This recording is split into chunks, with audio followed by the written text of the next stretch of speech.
Hello everyone, how are you all doing? I hope all of you are doing great. So as you all know that we are doing chapters from class 6 new NCERT of science curiosity. We have already started chapter number 6 materials around us. इसका part 1 हम cover कर चुके हैं. आपने अभी तक videos नहीं देखी हैं. So please go through the links given in the description box. बाकी के chapter भी देख सकते हैं, other subjects के भी देख सकते हैं. चलिए part 2 को start करते हैं. अभी तक हमने 2 exercise देख ली. Now 6.3 start करते हैं. What are the different properties of material? Material की जो properties है उनके बारे में जानते हैं. सो यहाँ दिया है observe and identify appearance of material. कौन सा मटेरियल कैसा दिख रहा है उसको हम ऑब्जर्व करेंगे और फिर बताएंगे. सो मटेरियल्स आप देखेंगे ना तो सब एक दूसरे से अलग दिखते हैं. अगर आप फ्रेशली कट वुड लेंगे कि अभी वुड को काटा गया है जो अनपॉलिश्ड है, उस पर पॉलिश नहीं है, तो आप उसका देखेंगे कि डिफरेंट अपीरियंस है, quite different from that of iron. Iron से अलग है. सिमिलरली आयरन, कोई लोहा लेते हैं वो कॉपर से अलग है, एल्यूमिनियम से अलग है. However there might be some similarities among iron, copper and aluminium that make them different from wood. देखो हर चीज की अपनी एक विशेषता होती है. जैसे लकड़ी लोहे से अलग है, लोहा एल्यूमिनियम से अलग है, लेकिन लोहा एल्यूमिनियम इनमें कुछ तो एक चीज कॉमन होगी जो कि लकड़ी से अलग है. तो ऐसे डिफरेंट डिफरेंट प्रॉपर्टीज हर मटेरियल की होती है. तो इसे हम सॉर्टिंग चैलेंज, सॉर्ट करना मतलब अलग अलग कैटेगरी में बांटना. So collect some small pieces of paper, cardwood, wood, chalk, copper wire, aluminium, और इसमें आप वो भी आर्टिकल ले सकते हैं जो ब्रास, ब्रॉन्ज या स्टील से बना हुआ है, राइट. देन हमें बताना है कि ये जो मटेरियल है क्या शाइन कर रहे हैं जब इनके ऊपर लाइट गिर रही है. तो हमें ऑब्जर्व करना है कि उनका टेक्सचर कैसा है. टेक्सचर मतलब छूने में वो रफ है कि स्मूथ है, उनका कलर क्या है, राइट. तो इस तरीके से आप ऑब्जर्व करके सभी चीजों के बारे में बताएंगे कि वो शाइन कर रही है कि नहीं, कि मटेरियल के ऊपर अगर लाइट फॉल हो रही है तो चीज चमक रही है कि नहीं चमक रही. फिर उसका जो टेक्सचर है कि छूने में वो स्मूथ है या रफ है या कलर कैसा है. तो ऐसे आप टेबल बना के लिख सकते हैं अपनी नोटबुक में कि जैसे पेपर है वो शाइन नहीं करता, स्मूथ होता है छूने पर, कलर वरी करते हैं ना. जैसे चॉक है, वुड है. तो यहाँ मैंने बहुत सारे एग्जाम्पल दिए, आप देख सकते हैं. अब इन सभी को आप ग्रुपिंग्स भी कर सकते हैं. जैसे शाइनी मटेरियल को अलग लिख दो, जो चीजें शाइन होती हैं ये टेबल में आप देख के उसको एक जगह लिख देंगे. नॉन शाइनी को अलग, स्मूथ मटेरियल को अलग लिख देंगे, रफ मटेरियल को अलग लिख देंगे. सो इस ऑब्जर्वेशन के बाद व्हाट यू विल नोटिस कि materials that typically have shiny surface are said to have lustrous appearance. Lustrous मतलब होता है चमकीला, जिससे कि चमक आ रही है. सो कुछ मटेरियल्स ऐसे होंगे जिनके ऊपर आप जब लाइट डालेंगे तो आपको दिखेगा कि उनमें से चमक आ रही है, जैसे कि iron, copper, zinc, aluminium, gold. इन सब चीजों से हमें एक शाइनिंग सरफेस होता है, इनका शाइन आती है. सो ऐसे मटेरियल्स को हम क्या बोलते हैं? Lustrous material. ऐसे ही कुछ होंगे जिनमें से चमक नहीं आएगी, तो उसे हम नॉन लस्ट्रस बोलते हैं. जैसे कि आप देखेंगे वुड, पेपर, रबर, इन चीजों से हमें चमक नहीं आती. Now this boy is saying are all lustrous materials metals. क्या जो भी चीजें चमक रही हैं वो सभी मेटल्स होती हैं? तो यहाँ एक बहुत प्यारा कोट दिया है, all that glitters is not gold. जो भी चमक रहा है, जिसमें से भी चमक आ रही है, जरूरी नहीं है कि वो सोना हो. ये एक ओल्ड सेइंग है, पुरानी कहावत है. Not all the materials that shine are metals. जो चमक रहे हैं वो सभी चीजें जरूरी नहीं है कि मेटल है, यानी किसी धातु से बनी हुई है. Surface of some materials are made shiny by polishing or coating them with thin layer of plastic, wax or any other material which makes them look shiny. These materials may not be metal. So कुछ चीजें तो ऐसी होंगी जो plastic की बनी है, लेकिन उसके ऊपर एक लेयर ऐसी लगा देंगे जिससे कि चमक आती है ना. प्लेटिंग कर देते हैं, एक पतली सी लेयर उसके ऊपर चढ़ा देते हैं ताकि उसमें चमक आए, जबकि वो होते नहीं है धातु के बने हुए.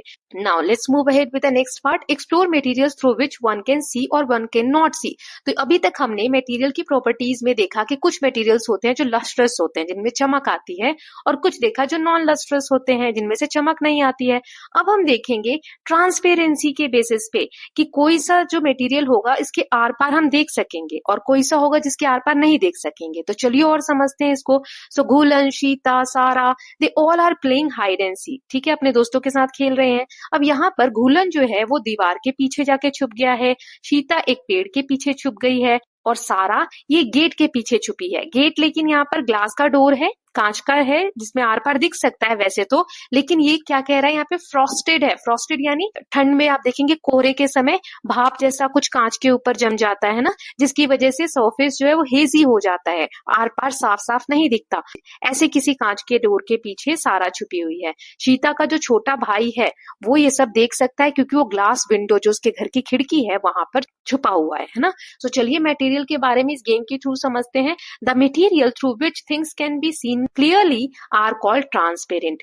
ऐसे कोई से भी मटेरियल जिसके आर पार हम क्लियरली साफ देख सकते हैं उसे हम ट्रांसपेरेंट कहते हैं. जैसे glass, water, air, cellophane paper etcetera are some example of transparent material. So जिन चीजों के आर पार हम देख सकते हैं उनके कुछ एग्जाम्पल है, जैसे कांच है, पानी है. सो इसमें हमें आर पार दिख जाता है ना, तो इसे हम बोलते हैं transparent. Now why did Ghulan, Sheeta and Sara choose these places to hide? Ghulan, Sheeta, ये सारा, इन लोगों ने ये जगह क्यों चुनी जहां जहां वो छुपे हैं? Do you think it would be possible for Sheeta's brother to see her and her friends through a closed wooden window of the house? आपको क्या लगता है शीता का भाई जो खिड़की के पीछे छुपा हुआ है, अगर वो खिड़की वुडन होती, लकड़ी की बनी होती पूरी, अभी तो कांच है उसको आर पार दिख रहा है, लेकिन वुड का होता तो क्या उसको आर पार दिखता? क्या लगता है आपको? नहीं दिखता. So there are many materials through which you are not able to see at all. कुछ ऐसे मटेरियल होते हैं जिसके आर पार आप बिल्कुल नहीं देख सकते. ऐसे मटेरियल को बोलते हैं ओपेक. क्या बोलते हैं? ओपेक. वुड, कार्डबोर्ड और जो मेटल्स होते हैं ये क्या होते हैं? ओपेक होते हैं. Now materials through which objects can be seen but not clearly are known as translucent. ऐसे मटेरियल जिनके आर पार हम देख तो सकते हैं लेकिन साफ नहीं दिखता है, धुंधला दिखता है, तो ऐसे मटेरियल को हम बोलते हैं ट्रांसलूसेंट मटेरियल. जैसे कि बटर पेपर हो गया या फ्रॉस्टेड ग्लास हो गया, ये कुछ एग्जाम्पल है. अब यहाँ एक इमेज दी गई है जो बच्चे गेम खेल रहे हैं. अभी हमने पढ़ा इसके बारे में, कौन कहाँ छुपा है, 4 पोजीशन है, इनके बारे में बताना है कि यहाँ पर ओपेक सिचुएशन है, ट्रांसलूसेंट है या ट्रांसपेरेंट है. सो देखो, घूलन दीवार के पीछे छुपा है, तो दीवार क्या है? ओपेक है, इसके आर पार हम नहीं देख सकते. शीता पेड़ के पीछे छुपी है, तो पेड़ क्या है? वुड है, लकड़ी है, उसके आर पार नहीं देख सकते तो वो भी ओपेक है. सारा फ्रॉस्टेड ग्लास डोर के पीछे छुपी है तो ये ट्रांसल्यूसेंट है, क्योंकि हम देख तो सकते हैं लेकिन क्लियरली नहीं देख सकते. ठीक. और शीता का जो भाई है ग्लास विंडो के पीछे छुपा है तो वो ट्रांसपेरेंट है ना, क्योंकि उसके आर पार देख सकता है वो. तो यहाँ पर एक एग्जाम्पल के थ्रू मैं आपको समझाती हूँ. ये एक विंडो है, इसके पीछे जिराफ है, आप देख सकते हैं, लेकिन ये वाला जो पोर्शन है जिराफ बिल्कुल भी नहीं दिख रहा है तो इसे बोलेंगे ओपेक. यहाँ पर दिख रहा है लेकिन धुंधला दिख रहा है तो ये ट्रांसल्यूसेंट. और इस वाले पार्ट में पूरा क्लियरली दिख रहा है इसलिए इसे हम ट्रांसपेरेंट बोलेंगे. I hope translucent, transparent and opaque is clear to all of you. Now let's move ahead with the next part, which materials are hard. अब हमने देख लिया कि कौन सा मटेरियल कैसा दिखता है, 2 प्रॉपर्टीज देख ली. अब हम हार्ड और सॉफ्ट के बारे में पढ़ेंगे. So when you press different objects, आप कुछ ऑब्जेक्ट्स को ऐसे प्रेस करेंगे अपने हाथ से, जैसे कि स्टोन है तो ये आपको हार्ड फील होगा, कंप्रेस नहीं होगा इजिली, है ना. जैसे इरेजर है या कुछ चीजें ऐसी होंगी जो आप इजिली प्रेस कर पाएंगे, है ना. सो वो सॉफ्ट है. So take a metal key and use it to scratch the surface of pieces of wood, aluminium, stone, iron, candle, chalk and any other material or object. Can some material be scratched more easily than others? इनमें से आप कोई भी material ले सकते हैं, जैसे iron ले लीजिए, लोहा, कैंडल, मोमबत्ती जो होती है, चौक ले लीजिए और उसको किसी भी चीज से स्क्रैच करने की कोशिश करिए तो आप देखेंगे कि कुछ चीजें होंगी, जैसे चौक है उसको आप इजिली स्क्रैच कर पाएंगे, पाउडर निकलने लग जाएगा. कैंडल को भी कर पाएंगे, लेकिन वुड, एल्यूमिनियम ये इतनी इजिली स्क्रैच नहीं होंगे, है ना.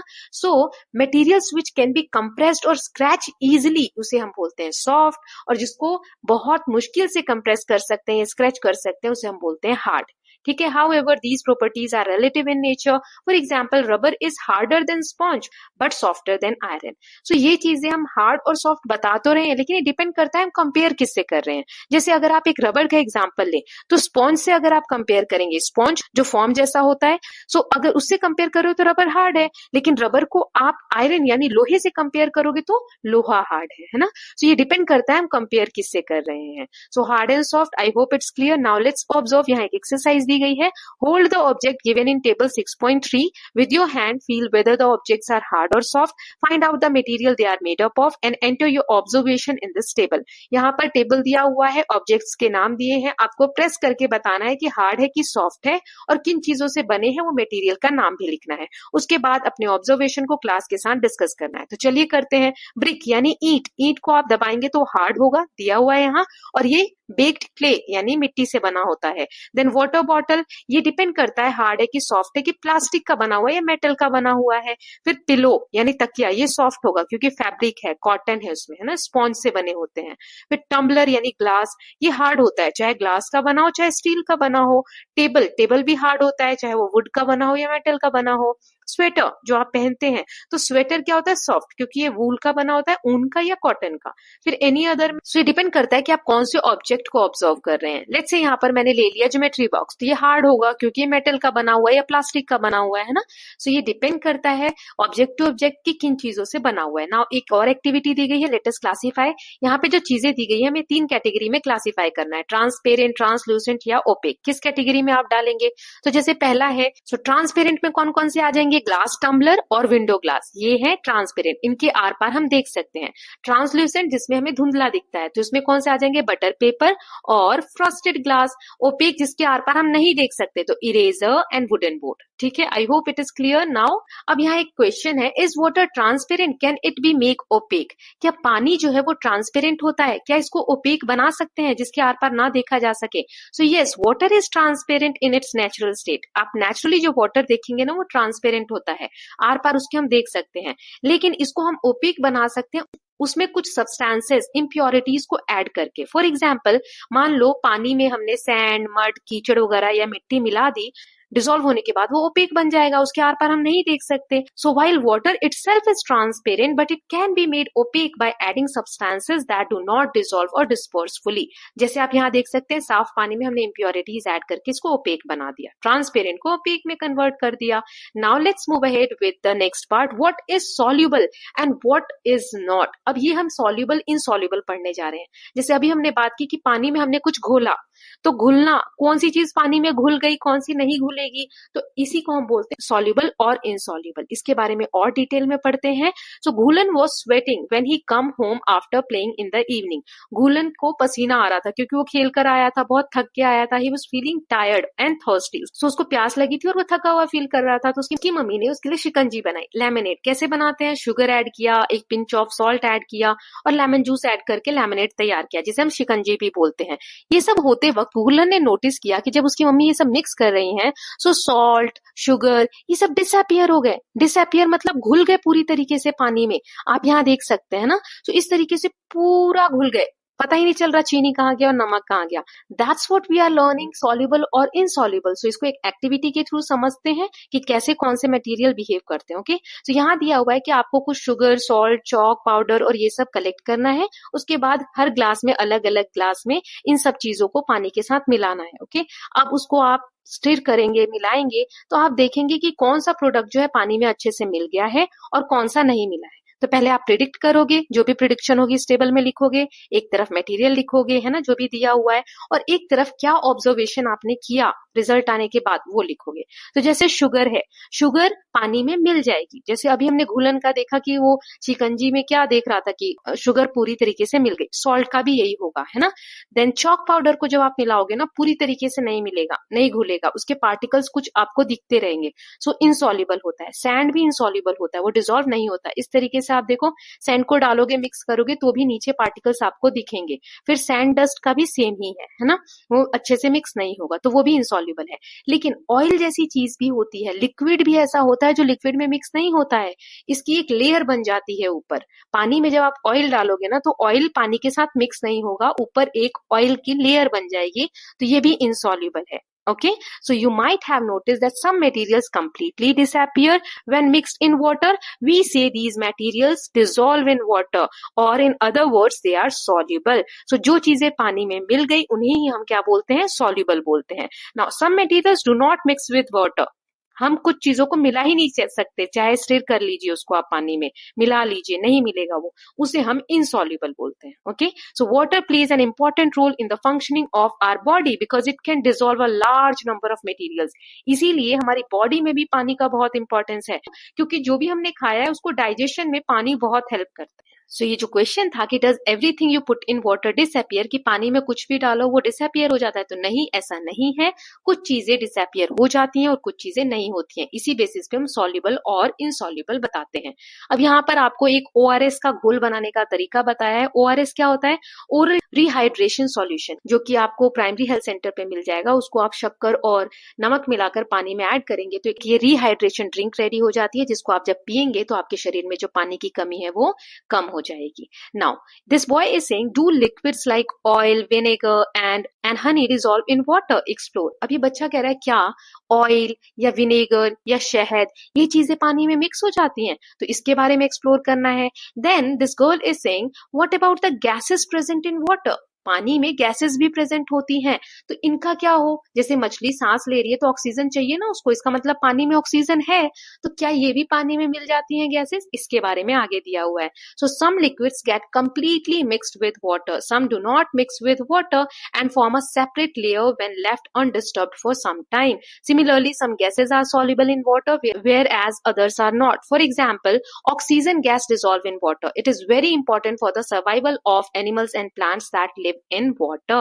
देखो यहाँ पर ये कहा गया है कुछ लिक्विड पानी में पूरी तरीके से मिक्स हो जाते हैं, जैसे लेमन जूस निकाल रहे हो तो वो भी तो लिक्विड है ना, लेकिन उसको हमने पानी में डाला तो वो मिक्स हो गया, पूरा पानी से अलग तो नहीं दिख रहा हमें, है ना। सो लेमन जूस मिक्स हो जा रहा है, लेकिन ऑयल जब आप डालेंगे तो इस तरीके से आपको ऊपर एक लेयर दिखेगी, ऑयल मिक्स नहीं होगा। सिमिलरली गैसेस के साथ है, ऑक्सीजन पानी में कंप्लीटली मिक्स हो जाता है, इसीलिए जो वाटर एनिमल्स हैं या वाटर प्लांट्स हैं उनको बहुत हेल्प मिलती है, क्योंकि बिना ऑक्सीजन के वो सर्वाइव नहीं कर सकते। सो लिक्विड्स भी सॉल्युबल और इनसॉल्युबल हो सकते हैं। ओके, नाउ हाउ हैवी और लाइट, अब हमने सॉल्युबल इनसॉल्युबल देख लिया, अब देखेंगे कि भारी और हल्का, ये कैसे हम मटेरियल्स को डिवाइड करेंगे इस बेसिस पे। सो एक एक्टिविटी दी गई है, लेट अस मेजर, अब हमें नापना है। So let us take 3 identical paper cup, हमें 3 पेपर कप ले लेने हैं या बोल्स ले लेने हैं। अब इन तीनों कप्स पे आपको लेबल्स देने हैं, ए बी एंड सी। ए में आप आधा कप पानी डाल दो, बी वाले कप में आप आधा कप सैंड डाल दो, और सी वाले में आप आधा कप कंकड़ पत्थर डाल दो, छोटे कंकड़ जो होते हैं। अब आपको प्रिडिक्ट करना है, आप सोचो कि कौन सा भारी होगा, ठीक है।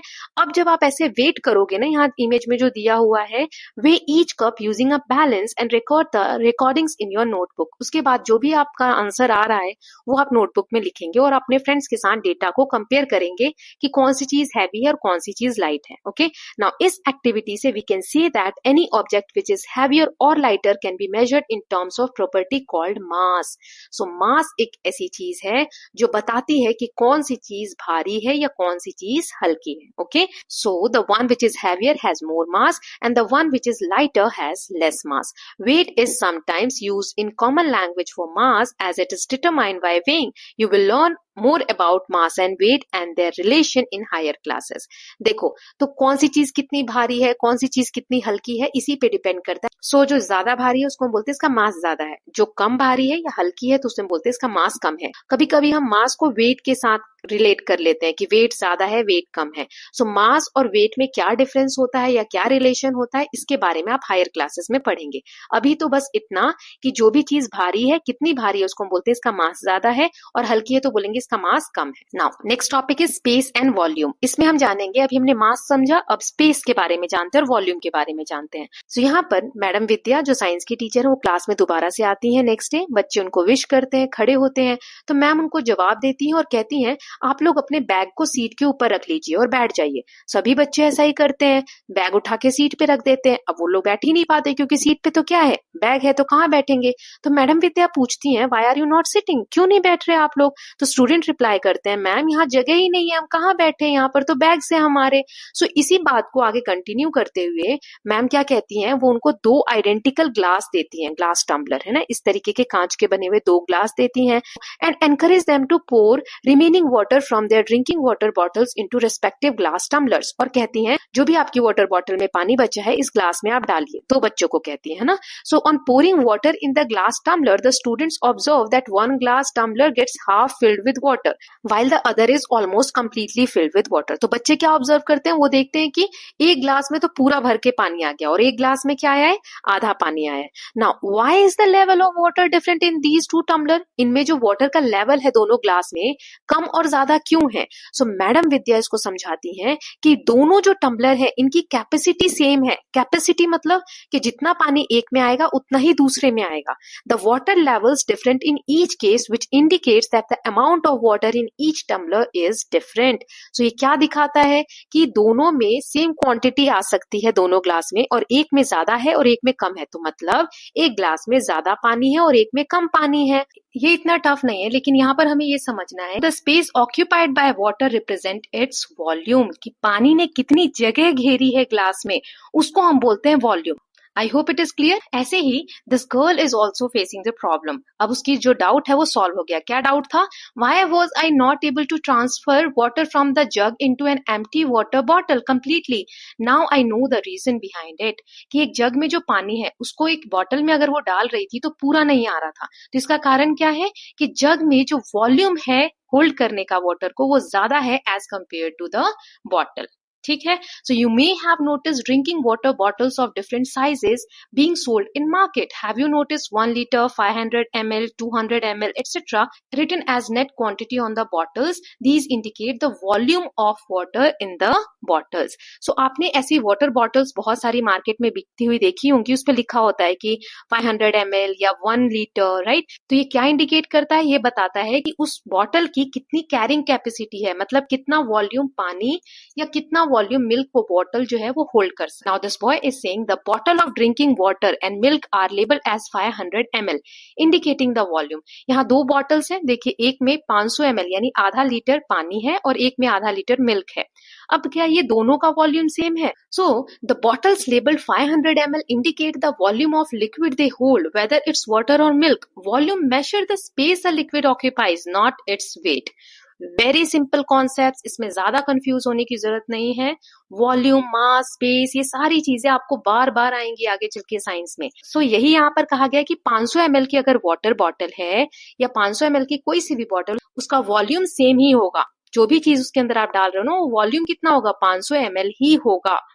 सो यहाँ पर आपको जो ध्यान रखना है, एक लाइन बहुत इंपॉर्टेंट, कि वॉल्यूम जब भी आप नापेंगे तो वो स्पेस से रिलेटेड होगा, कि कोई भी लिक्विड स्पेस कितना घेर रहा है उसको हम उसका वॉल्यूम बोलते हैं। ठीक है। सो वॉल्यूम और स्पेस ये हमेशा रिलेटेड होंगे, एक साथ ही आप यूज करेंगे। सो यहाँ पर अब कहा जा रहा है कि you have become familiar with many properties of material, however all materials do not possess all these properties. कि हमने बहुत सारी प्रॉपर्टीज पढ़ी मटेरियल की, जैसे hard, soft, lustrous, non lustrous, heavy, light, लेकिन जरूरी नहीं है कि हर मटेरियल में सारी प्रॉपर्टीज हो। सो यहाँ एक क्वेश्चन है, are there any properties which can be shown by all materials? If yes, what are those? So क्या कोई ऐसी प्रॉपर्टी है जो सभी मटेरियल में पाई जाती हो? तो यस, ऐसी दो चीजें हैं, दो प्रॉपर्टीज हैं जो कि सभी मटेरियल में आपको देखने को मिलेंगी। इसको हम नेक्स्ट एक्सरसाइज में अच्छे से समझते हैं। नेक्स्ट है, what is matter? So mass and volume are two properties that are possessed by all material. So mass और वॉल्यूम ये दो ऐसी प्रॉपर्टीज हैं जो हर मटेरियल में होती हैं। मास यानी वेट से रिलेटेड या वजन से रिलेट कर पा रहे हैं आप तो। सो कोई भी मटेरियल लीजिए, उसका कोई ना कोई तो वजन होगा। ऐसे ही वॉल्यूम, वॉल्यूम यानी अभी मैंने आपको बताया जो स्पेस घेरती है चीज, है ना। सो वॉल्यूम यानी कोई भी मटेरियल होगा तो थोड़ा चाहे ज्यादा स्पेस तो घेरेगा, इसीलिए मास और वॉल्यूम ऐसी दो प्रॉपर्टीज हैं जो सभी मटेरियल में होती है। Now can we give a general name to anything that possess these two properties? So yes, anything that occupies space and has mass is called matter. So इसका मतलब क्या हुआ? कोई भी चीज जिसके अंदर मास है और जो स्पेस घेरती है उसे हम मैटर कहते हैं। सो अब मैंने बोला मैटर क्या होता है? जिसमें मास हो और वॉल्यूम हो। सो मास को कैसे नापोगे? तो ग्राम, किलोग्राम, क्योंकि वेट होता है ना मास, तो इन यूनिट्स में नापोगे। वॉल्यूम यानी स्पेस घेर रहा है, तो स्पेस को आप किस यूनिट में नापोगे? लीटर या millilitre. Okay, can all materials around us be considered as different example of matter? Discuss with your friend. For example, water is matter, sand and pebbles are matter, and so is the cup.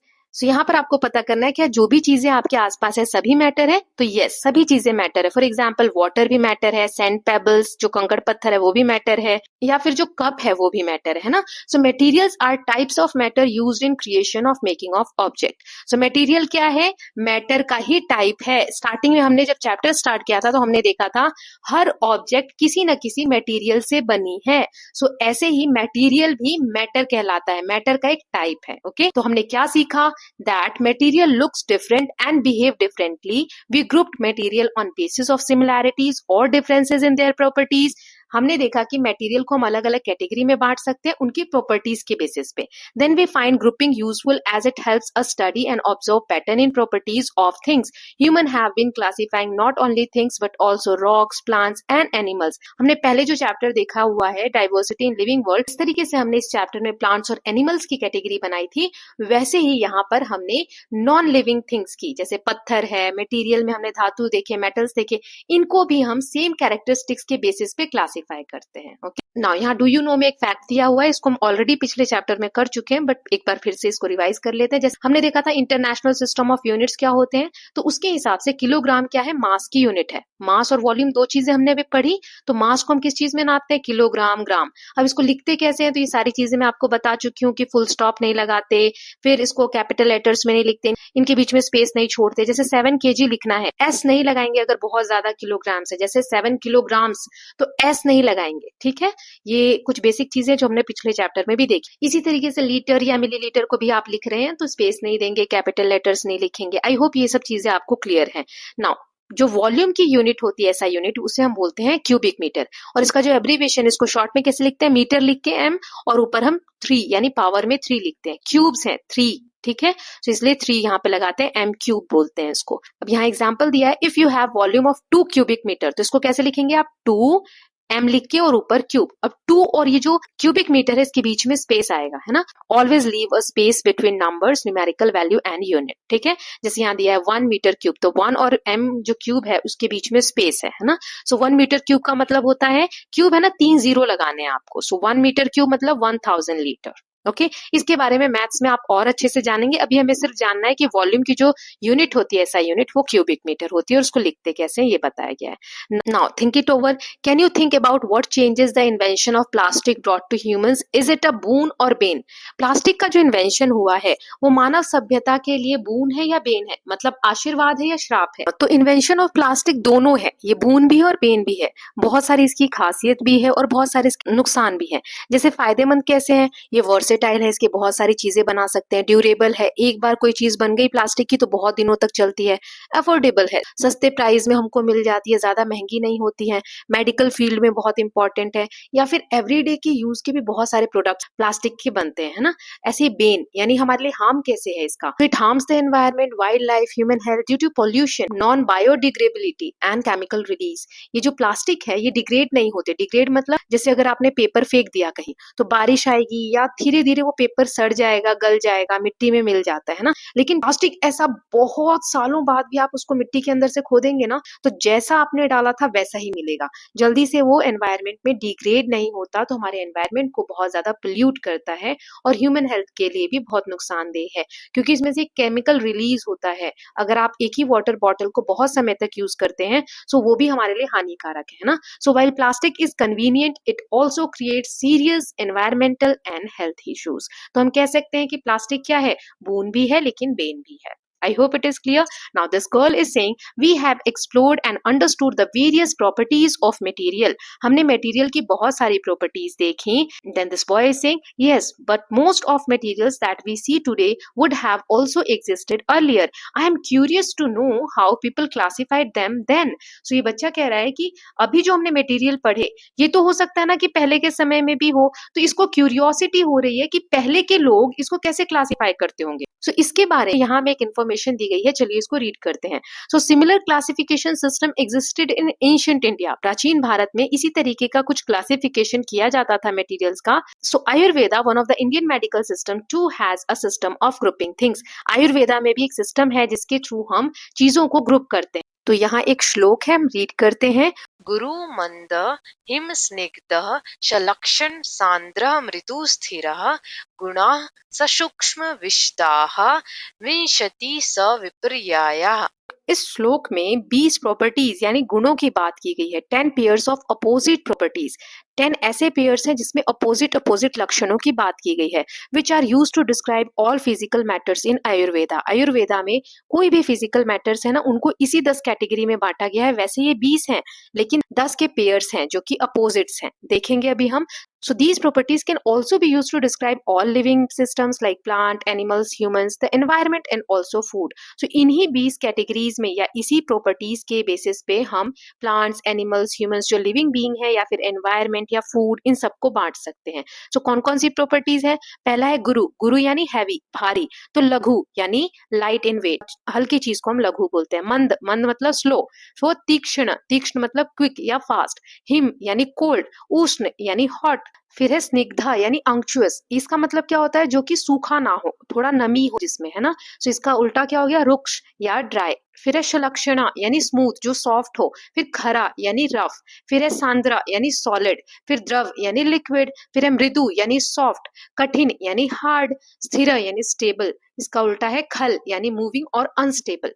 फिर है सूक्ष्म, subtle या small, कोई छोटी चीज हो तो उसको हम बोलते हैं सूक्ष्म। फिर है स्थूल यानी बिग या ग्रॉस, बड़ी चीज को बोलते हैं स्थूल। देन विषादा नॉन स्लिमी, जो चिपचिपा या कहो कि फिसलने जैसा ना हो, है ना। फिर पिछला यानी जो स्लिमी हो, थोड़ा सा तरल हो, जो चिकनाई वाली चीज होती है उसको पिछला बोलते हैं। ओके, सो ये सारी कैटेगरी हमारे पास्ट में भी थी, ऐसा नहीं है कि आज ही आई है। So, with this students, we are done with part 2 of chapter number 6 materials around us. इसका part 2 मतलब हमने पूरा chapter cover कर लिया है। इसकी exercise, extra notes, extra questions ये सब हम देख लेंगे, एक छोटा सा part और आएगा part 3 में। Okay? So, I hope you are loving these videos. If you are doing so, please like and share it, and don't forget to subscribe Kalyan TV channel for more such videos. Thank you so much.